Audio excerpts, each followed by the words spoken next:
एक रात पहले बनाए हुए प्लान अक्सर सुबह की नींद खराब कर देती है। जबकि आप लोग बहुत अच्छे से प्लानिंग प्लॉटिंग करते हैं, एक रात पहले आप लोग बहुत ज्यादा मोटिवेटेड थे और आप लोग अलार्म लगा करके सोते हैं, लेकिन मॉर्निंग की जो नींद होती है ना, वो सारे प्लान को डिस्ट्रॉय कर देती है, आपकी सारी मोटिवेशन को खराब कर देती है। और इसकी वजह से क्या होता है, इसकी वजह से आपको होता है स्ट्रेस और पूरे दिन जो आप काम करना चाहते हैं वो भी आप फोकस होकर के नहीं कर पाते। तो ये एक छोटी समस्या नहीं है, ये समस्या सिर्फ एक स्टूडेंट लाइफ की नहीं है, ये समस्या है हर उस एम्प्लॉय की जो सुबह मॉर्निंग में जॉब के लिए जाता है, हर उस बिजनेसमैन की जो अपने बिजनेस को बड़ा करना चाहता है, और हर उस बच्चे की ये कहानी है जो कहीं ना कहीं डॉक्टर बनना चाहता है, इंजीनियर बनना चाहता है, या फिर बोर्ड्स में अच्छे मार्क्स को अटेन करना चाहता है। और इन सब चीजों के पीछे फुल स्टॉप लगाने का काम मॉर्निंग की नींद करती है। तो यार ये इतनी बड़ी प्रॉब्लम है, तो इसका कुछ तो सॉल्यूशन होगा। हाँ, सॉल्यूशन है। इसका सॉल्यूशन है हमारी वैदिक साइंस के पास, जिसे हम लोग बात करेंगे आज 5 रूल की।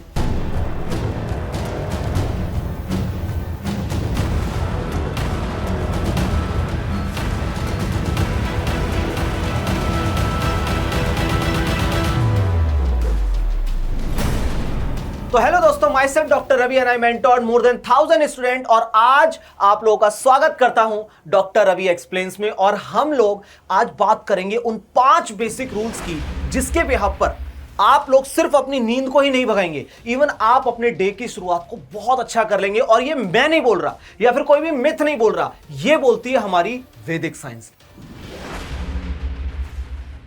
रूल नंबर 1 आता है डेली रूटीन। इसे मैं आपको एक एग्जांपल के तौर पर समझाना चाहूंगा। मान लेते हैं कि आप 2 भाई हैं, एक भाई को हम लोग ए मानते हैं और एक भाई को हम लोग बी मानते हैं। मैंने दोनों को परमिशन दे दी, मैंने कहा ए से कि आपका जब मन हो आप सो जाओ, लेकिन आपको ना 10 घंटे सोना है आराम से, जब मन हो। तो वो कभी रात को 11 बजे सो रहा है, मॉर्निंग में अपने 10 घंटे पूरे करके उठ रहा है, कभी रात को 12 बजे सो रहा है, कभी 1 बजे सो रहा है, ये उसका मन है। तो वही मैंने बी से बोला कि आप एक फिक्स टाइम बनाएंगे और आप 6 घंटे से ज्यादा नहीं सोने वाले। आपको मैं टाइम देता हूं सिर्फ 6 घंटे का, लेकिन आपका टाइम मैं फिक्स कर रहा हूं। तो मैंने क्या करा, ए को मैंने कितना समय दिया, 10 घंटे सोने का। तो वही मैंने बी को कितना समय दिया, मात्र 6 घंटे सोने का, लेकिन मैंने उसका टाइम सेट कर दिया कि आपको डेली रात को 11 बजे सो जाना है।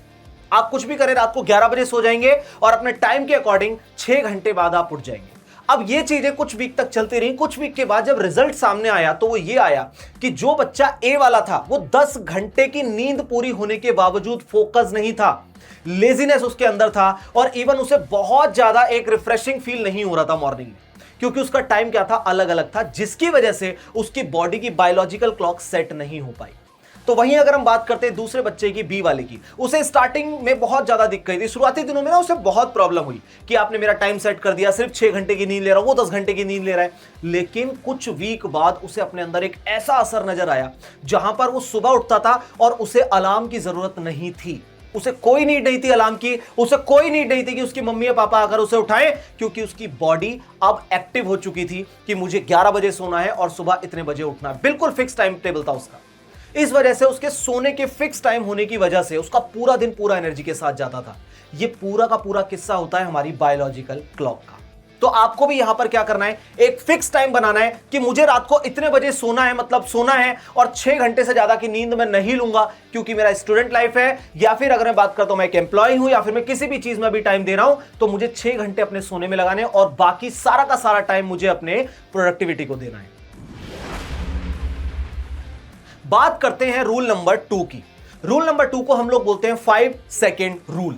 ये इतना डेंजर रूल है कि कभी कभी ये मुझे प्रॉब्लम में डाल देता है। मान लेते हैं, मैं आपको एग्जांपल देता हूं। आज मॉर्निंग में मुझे मेरी मम्मी ने उठाया कि बेटा जा, तेरे को जाकर के पढ़ाना है। मैंने कहा ठीक है। मैंने जैसे ही अलार्म देखा, मैंने कितने बजे, मम्मी ने बोला कि बेटा 7 o'clock। मैंने कहा मम्मी एक काम करते हैं कि मैं थोड़ी देर बाद उठ जाऊंगा। तो मैंने क्या सोचा कि 5 सेकंड के अंदर मेरे दिमाग ने एक तरीके से डिसीजन बना लिया, और वो डिसीजन था कि मैं थोड़ी देर बाद उठूंगा। और वो थोड़ी देर के 1 घंटा और 2 घंटा कब हो गए मुझे पता ही नहीं चला।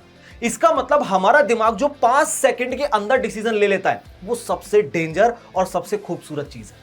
आपने अगर अपना मन सुबह 5 सेकंड के अंदर अंदर बना लिया, तो आप कुछ भी कर सकते हैं, किसी भी चीज को अचीव आप कर सकते हैं। तो आपको चीजों को टालना नहीं है, अलार्म बजा उठना है, और इवन अपने आप को इतना कैपेबल बनाना है कि आपको अलार्म की नीड ना रहे। बात करते हैं रूल नंबर 3 की, ब्लड सर्कुलेशन। होता क्या है कि जब भी आपके ब्रेन के अंदर ब्लड सर्कुलेशन जाना कम हो जाए, तो आपके अंदर ब्रेन में जो ऑक्सीजन लेवल है वो डाउन हो जाता है, जिसकी वजह से आपको नींद आती है। जब भी आपके साथ ऐसा हो, आप किसी भी एनवायरनमेंट में बैठे तो थोड़ा उठ करके चल लें। आप लोग थोड़ा चलना फिरना शुरू करेंगे, उसकी वजह से क्या होगा, ब्लड सर्कुलेशन बढ़ेगा, ब्लड फ्लो बढ़ेगा तो ऑक्सीजन का फ्लो बढ़ेगा, तो आपके ब्रेन को प्रॉपर ऑक्सीजन मिलेगी, तो आपकी नींद कम हो जाएगी। आपने बहुत बार नोटिस किया होगा कि जैसे ही आप टेबल पे बैठते हैं अपनी बुक्स के सामने, आपको नींद आती है नहीं, और आप अगर उठ करके थोड़ा सा चल दें तो आपकी नींद धीरे धीरे धीरे धीरे गायब हो जाती है। उसके पीछे का रीजन है आपका ब्लड फ्लो। तो जब भी ऐसी कंडीशन बने तो अपने ब्लड सर्कुलेशन को तुरंत मेंटेन करने की कोशिश करें। बात करते हैं रूल नंबर 4 की, जिसे हम लोग बोलते हैं eat less with more time. इसका मतलब होता है कि आपकी जो मील है, मान लेते हैं कि आपको ब्रेकफास्ट करना है या आपको डिनर करना है, लंच करना है, तो हम लोग क्या करते हैं, यूजुअली अगर मैं ब्रेकफास्ट और बात करता हूं लंच की, हम लोग बहुत सारा एक बार में खा लेते हैं, जिसकी वजह से हमारा पूरी बॉडी का जो ब्लड सर्कुलेशन है वो अब स्टमक में जाता है। अब स्टमक में ब्लड जाने की वजह से हमारे ब्रेन को ऑक्सीजन सप्लाई जो होता है वो रिड्यूस हो जाता है और आपको नींद आने लग जाती है। तो आपको करना क्या है, मैं खाना खाने के लिए मना नहीं कर रहा, भाई खाना तो खाना है, लेकिन थोड़े थोड़े स्लॉट के अंदर। आप ऐसा करें कि आपने थोड़ा आप खा लिया फिर आप पढ़ने बैठ गए, फिर आपने थोड़ा खा लिया आप पढ़ने बैठ गए। हाँ, मैं मानता हूं कि अगर आप एम्प्लॉय हैं, कुछ काम कर रहे हैं, कुछ मेन वर्क कर रहे हैं, तो वहां पर आप इसे मेंटेन नहीं कर पाएंगे। बट स्टूडेंट लाइफ के अंदर अगर आप लोग सेल्फ स्टडी कर रहे हैं तो वहां पर इसे मेंटेन करना थोड़ा सा ईजी है और बहुत ज्यादा प्रॉफिटेबल है। क्योंकि जब आप थोड़ा थोड़ा खाना खाते हैं ना, थोड़े थोड़े टाइम स्लॉट के अंदर, तो आपको ऑक्सीजन सप्लाई आपके ब्रेन को प्रॉपरली मिलती रहती है, स्टमक में भी ऑक्सीजन सप्लाई प्रॉपरली रहती है और आपको नींद जो आने के लिए होती है वो कम हो जाती है। बात करते हैं हम लोग रूल नंबर 5 की, जिसका नाम है डार्क एनवायरनमेंट। आप लोगों ने अक्सर देखा होगा कुछ बच्चों की ना आदत होती है कि डार्क एनवायरनमेंट में पढ़ना, सारी लाइट बंद कर देंगे, कि स्पॉटलाइट जलाकर रखेंगे अपनी नोटबुक के ऊपर, तब वो लोग पढ़ते हैं। हमें ऐसा बिल्कुल भी नहीं करना चाहिए। इसके 2 रीजन है। नंबर 1, आपकी आंखें वीक हो जाती हैं, आपकी आंखों को बहुत ज्यादा जोर लगाना पड़ता है सामने से जो इमेज है उसे देखने के लिए।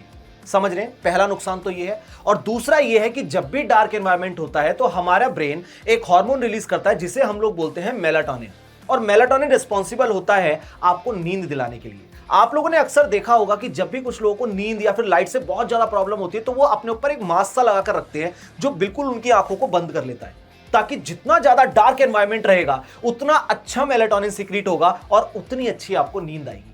तो आपको कोशिश करनी है कि लाइट ज्यादा से ज्यादा जली रहे ताकि आपकी आंखों के ऊपर जोर ना पड़े और आपको नींद भी ना आए। अगर आप लोग इन 5 चीजों को फॉलो कर लेते हैं then I am damn 100% sure कि आपके 98% अगर आप लोग लाना चाहते हैं बोर्ड्स के अंदर, और साथ ही अगर आप लोग किसी भी चीज को अचीव करना चाहते हैं तो बहुत आसानी से कर सकते हैं। हमारे डे टू डे लाइफ के अंदर जो प्रॉब्लम बनी हुई है आज बहुत सारे लोगों में, वो सिर्फ एक ही चीज है और वो है हमारी नींद। अगर हमने अपनी नींद पर काबू पा लिया ना तो सक्सेस हमसे दूर नहीं। Thank you.